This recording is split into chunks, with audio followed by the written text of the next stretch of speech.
ഇന്ന് ഞാനൊരു പാവയ്ക്ക മോരുകറിയാണ് വെക്കാൻ പോകുന്നത്. ആദ്യം നമുക്ക് ഈ പാവയ്ക്ക ഒന്ന് വറുത്തെടുക്കാം.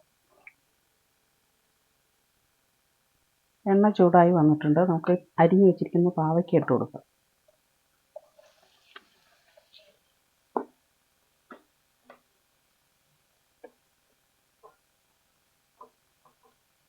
അല്പം ഉപ്പിട്ട് കൊടുക്കാം. ഈ പാവയ്ക്കയിലേക്കൊന്ന് പിടിക്കുന്നതിന് വേണ്ടിയാണത്.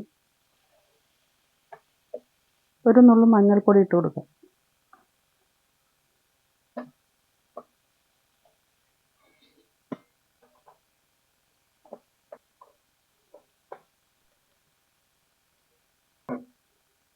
പാവയ്ക്കയുടെ കളറൊക്കെ മാറി മൊരിഞ്ഞു വന്നിട്ടുണ്ട്. ഇനി നമുക്കിതൊരു പാത്രത്തിലേക്ക് മാറ്റാം.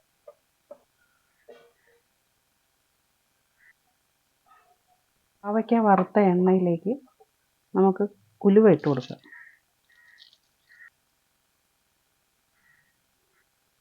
കടുക്,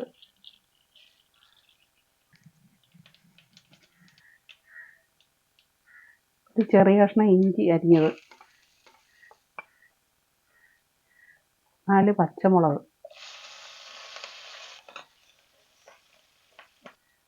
ചെറിയ ഉള്ളി അരിഞ്ഞത്,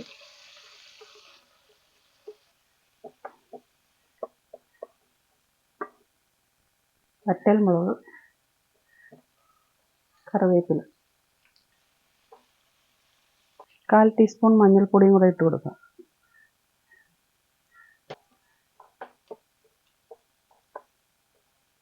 വറുത്ത് വെച്ചിരിക്കുന്ന പാവയ്ക്ക ഇതിലേക്ക് ഇട്ട് കൊടുക്കാം. നേരത്തെ പാവയ്ക്കയിൽ കുറച്ച് ഉപ്പ് ചേർത്തിരുന്നു. കറിക്ക് ആവശ്യത്തിനുള്ള ഉപ്പ് കൂടെ ചേർത്ത് കൊടുക്കാം. ഇനി തൈര് ഒഴിക്കേണ്ടതാണ്, അതുകൊണ്ട് ഇത്തിരി ഉപ്പ് കൂടെ ഇട്ട് കൊടുക്കാം. ഇനി നമുക്ക് ഗ്യാസ് ഓഫ് ചെയ്ത് കൊടുക്കാം. ഇതൊന്ന് നന്നായിട്ട് തണുത്ത ശേഷം തൈര് ഒഴിച്ചു കൊടുക്കാം. പാവയ്ക്ക തണുത്തിട്ടുണ്ട്, നമുക്ക് തൈര് ഒഴിച്ചു കൊടുക്കാം.